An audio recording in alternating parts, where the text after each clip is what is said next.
अनुरोध करना चाहता हूं कि वो आए और आकर अपना दो शब्द हमारे बीच में रखें। सौरभ कुमार तिवारी जी,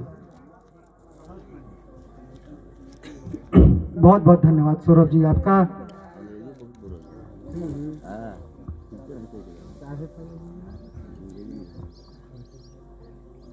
अरे हमरा खिलवा दिया ना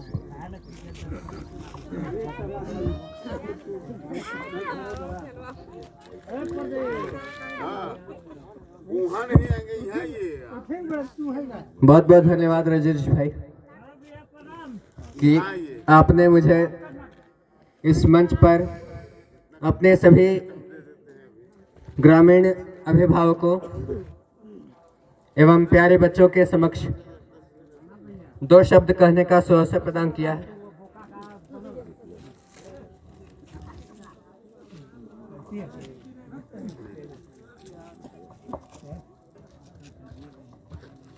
आराम से बोलिए, कोई दिक्कत नहीं है।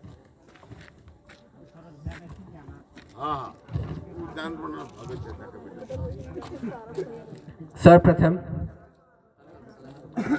संत शिरोमणि रविदास जी को उनकी जन्म जयंती पर शत शत नमन करता हूं और आज के इस शुभ दिन की आप सभी को हार्दिक शुभकामनाएं देता हूं।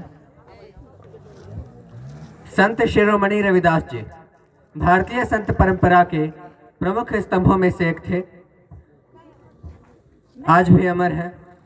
इनका जन्म माघ पूर्णिमा को 15वीं शताब्दी के उत्तरार्ध में काशी यानी कि वाराणसी में हुआ था। वे अत्यंत प्रभावशाली संत थे। उनकी कविताओं और दोहों में अद्भुत आध्यात्मिक ऊंचाई के साथ साथ लोगों के मन को छूने वाली सरलता भी है। रविदास जी की भक्ति में निर्गुण भक्ति का गहरा प्रभाव विद्यमान था, जिसका अर्थ है बिना किसी रूप या मूर्ति के निराकार ईश्वर की उपासना या पूजा करना। वे मानते थे कि ईश्वर हर जगह विद्यमान है, इसलिए उन्हें पाने के लिए किसी विशेष स्थान या विधि की आवश्यकता नहीं है। उनका एक प्रसिद्ध पद है, मन चंगा तो कठौती में गंगा। इस पंक्ति के माध्यम से उन्होंने स्पष्ट किया कि यदि आपका मन पवित्र है तो किसी तीर्थ यात्रा या गंगा स्नान की आवश्यकता आपको नहीं, बल्कि अपने ही घर में अपने कर्म में ईश्वर को पाया जा सकता है। संत शिरोमणि रविदास जी की भक्ति में आत्मसमर्पण की भावना थी। उन्होंने स्वयं को पूरी तरह ईश्वर को समर्पित कर दिया था। एक पद में उन्होंने प्रभु के विषय में दो वाक्य कहे, प्रभु जी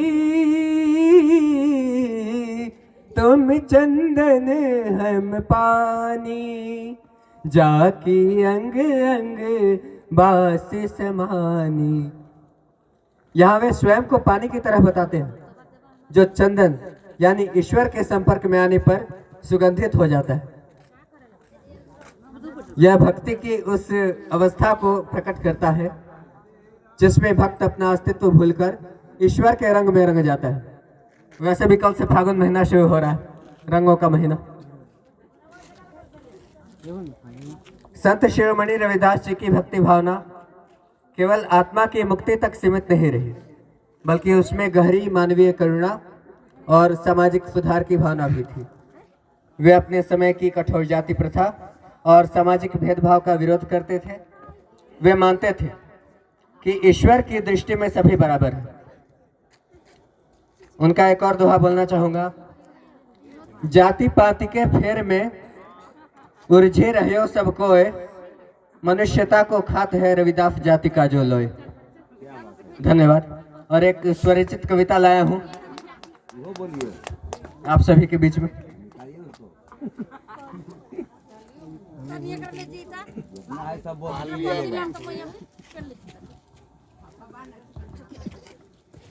ये मेरे लक्ष्य पर आधारित कविता है।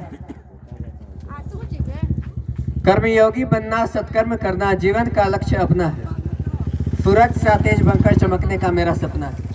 हो जाता है। जब भी मिले कोई मुझसे तो मेरी बातों से न वो निराश हो। मेहनत इतनी कर लूं मैं कि लक्ष्य मिले जो पास हो। चांद पर भी जाएंगे कदम मेरे, संकल्प लेकर मुझे न झुकना है। कर्म करते जाना है नित्य मुझे, कभी न अपनी राह में रुकना है। सत्य व ईमानदारी के पथ पर चलूं, सबको मुझ पर विश्वास हो। मेहनत इतनी कर लूं मैं कि लक्ष्य मिले जो पास हो। प्रतिदिन मेरे ऊपर निज एक नया जिम्मा होता है। वक्त का पहिया चलता तेज, ये कभी न धीमा होता है। क्या बात है। जो कभी किसी वक्त मुझे किसी मंजिल की तलाश हो, मेहनत इतनी कर लूं मैं कि लक्ष्य मिले जो पास हो। मेहनत इतनी कर लूं मैं कि लक्ष्य मिले जो पास हो। नमो बुद्धाय। जय भीम, जय रविदास जी। बहुत बहुत